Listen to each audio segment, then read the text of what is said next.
Here are the facts on the differences between Trump and Biden regarding Israel-Palestine. Full disclosure, as a social democrat, I will be voting for Biden, not because I think that he is the man to lead us towards progress, but rather that he is the weaker of two adversaries available to us right now, which would make him easier to pressure in the right direction. I also believe that he would be objectively better on almost every issue, including Israel-Palestine, compared to Trump. However, my agenda in this series is not to try to convince you to vote one way or another, but rather to pick a specific topic and lay out the facts on the differences between Trump and Biden to help you make more of an informed decision come November. That being said, let's get into it. Trump moved the U.S. Embassy from Tel Aviv to Jerusalem after recognizing it as Israel's capital. This is significant because any realistic peace process brokered by the U.S.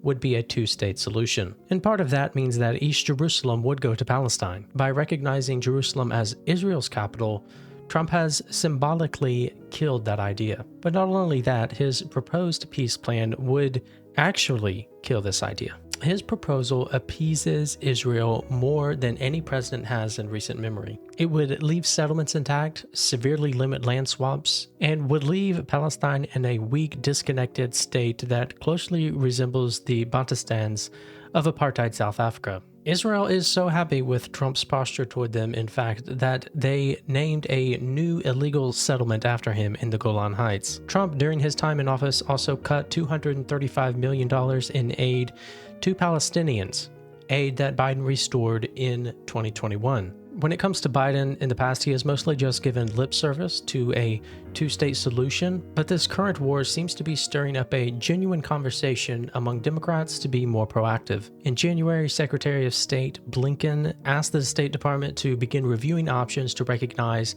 Palestine as an independent state. This is a small start, but compared to the last 20 years is a significant change. There is also a sincere discussion among the Biden administration to use any pause in fighting to coordinate reconstruction, future governance, and a wider peaceful plan for Palestinian independence and sovereignty after the fighting stops. Apart from this significant shift in posture towards the situation, Biden has also taken positive actions as well. He has placed sanctions on Israeli settlers and outposts, and this is the first time that the U.S. has ever placed sanctions on outposts. In a speech given recently by Chuck Schumer, a Jewish senator from New York, he said that Netanyahu was a major obstacle to peace and called for new elections. While again, this may not seem like much, may seem just like lip service, but it does mark a significant escalation in rhetoric around the issue, one that Biden seemingly co-signed. Trump, on the other hand, has not spoken much about the war since October 7th. In the past, though, in reference to fighting ISIS, he supported collective punishment by saying that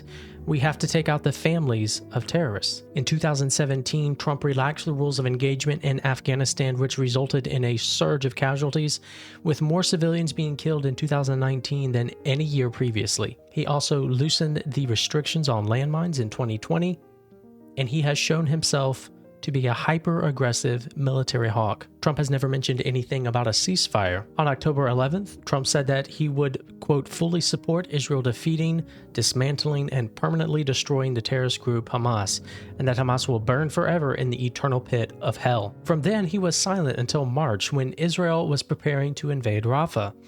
When asked about a ceasefire, he said, quote, "You've got to finish the problem." When every other country, including Biden, was telling Israel to hold back and to make sure they had a solid plan for civilian protection, which they have done, Trump was giving a green light to go scorched earth. When it comes to the conflict, Trump's big message is, you have to kill them all, and this wouldn't have happened if I were president. It's mostly about himself. Biden, on the other hand, since October 7th, pressured Israel to resume the water supply to Gaza. As Trump was talking about them burning in hell for all eternity, Biden was working to get the water supply back on as soon as possible, saying that Palestinian people are suffering greatly as well, and we mourn the loss of innocent Palestinian lives like the rest of the world. The people of Gaza need food, water, medicine, and shelter. Biden has repeatedly called for a temporary ceasefire, and while you may say this is not enough, why not a permanent ceasefire? At the end of the day, Hamas and Israel are the two actors in this conflict, and they both have to agree to the terms of a ceasefire, which is the reason that we have not had one yet. There is no realistic path for agreement on a permanent ceasefire at this time, But the Biden administration has been pushing for a deal that both parties can agree to. The problem is that both sides have their red line when it comes to any sort of agreement, and it doesn't seem like there's going to be any meeting in the middle on that. When it comes to aid, Biden implemented the humanitarian sea corridor.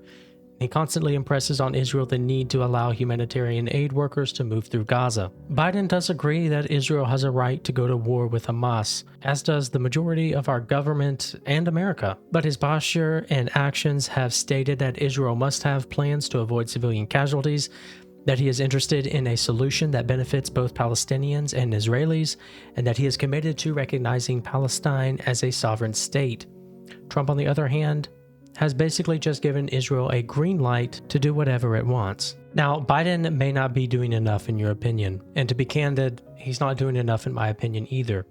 I'm not happy with his response, but I think that we can acknowledge the meaningful differences between the two candidates, one of which will be president after November, while not letting off the pressure for more change.